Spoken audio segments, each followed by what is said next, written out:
हे बघ मला काय सांगितलं. ओ वाव, हे बघ किती छान छान गोष्टी आहेत ह्या बॉक्स मध्ये. हो, कोणाला माहित होतं चार्जर बारक्यात इन्व्हेंट झाला आहे आणि बटन्स पण. ओ वाव, आणि घुंगरू पण आहेत. मला त्यांचा आवाज खूपच आवडतो. हो, आपण थोडी मजा करूया.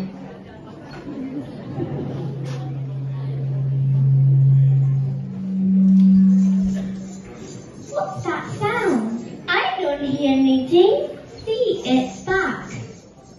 I still don't hear anything. What about you? Oh, now I hear it. The gungaroos. They make such an amazing sound. The gungaroos are traditionally worn around the ankles of dancers to enhance the acoustics of their feet. Moreover, they create sound waves, which are vibrations which travel through the air at around 340 meters per second and into your ears. Also, when the metal balls of the gungaroo hit the shell, they create resonance to make a louder sound. Does anyone know what metal is used to make the metal balls of the gungaroos?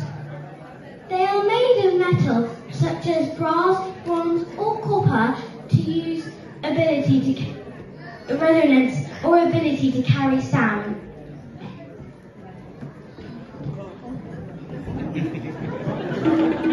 I hear another sound. What could that be?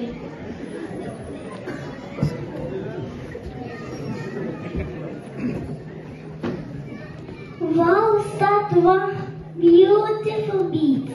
सर्वांना तबला आवडतो ना?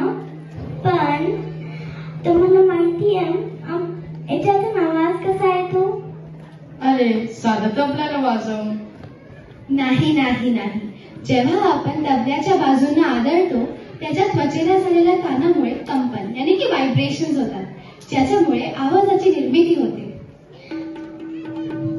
पण तुम्हाला माहिती आहे का आपल्या या संगीत वाद्यांमधून आवाज कसा ऐकू येतो? अरे मला नेहमी वाटायचं की ते आपण आपल्या कानांनी ऐकतो. नाही नाही नाही, ध्वनी लहरी 4 स्टेप्स मध्ये प्रवाहित होतात. सभोवतालापासून आपल्या श्रवण कालव्यामध्ये, जर कानमध्ये, जर ऑसिकोद्वारा प्रवाहित येतं आणि शेवटी मेंदूमध्ये.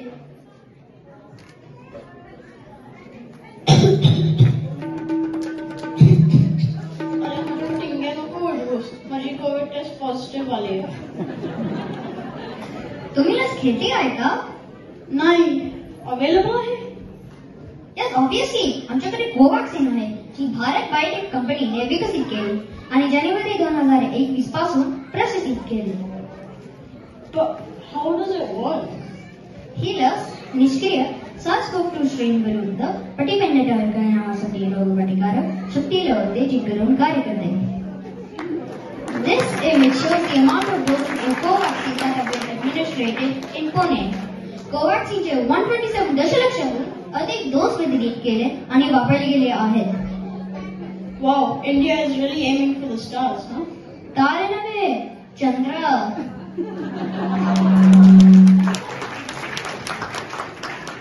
23 ऑगस्ट 2023 ला चंद्राच्या दक्षिण ध्रुवावर चंद्रयान 3 लँड करणार भारताच्या जगातील पहिला देश बनला आणि यासाठी विक्रम लँडरचा उपयोग झाला. 2008 आणि 2019 मध्ये 2 प्रयत्नांनंतर इस्रोने चंद्रयान 3 यशस्वीरित्या लॉन्च केले. त्यामध्ये 3 मुख्य भाग होते: प्रोपल्शन मॉड्यूल, लँडिंग मॉड्यूल आणि रोवर. पण ते तिथे कसे गेले? प्रोपल्शन मॉड्यूलचा वापर करून सॉफ्ट लँडिंग करण्यात भारतीयांनी यश मिळवले आणि रोवरचा उपयोग वेगवेगळ्या माहिती गोळा करण्यासाठी झाला. बापरे, खूपच प्रयोग लागले असेल. ऍक्च्युली नाही, त्यांनी स्लिंग शॉट मेथड वापरली, जिथे पृथ्वीचा ग्रॅव्हिटीचा वापर करून रॉकेटला मोमेंटम मिळतो.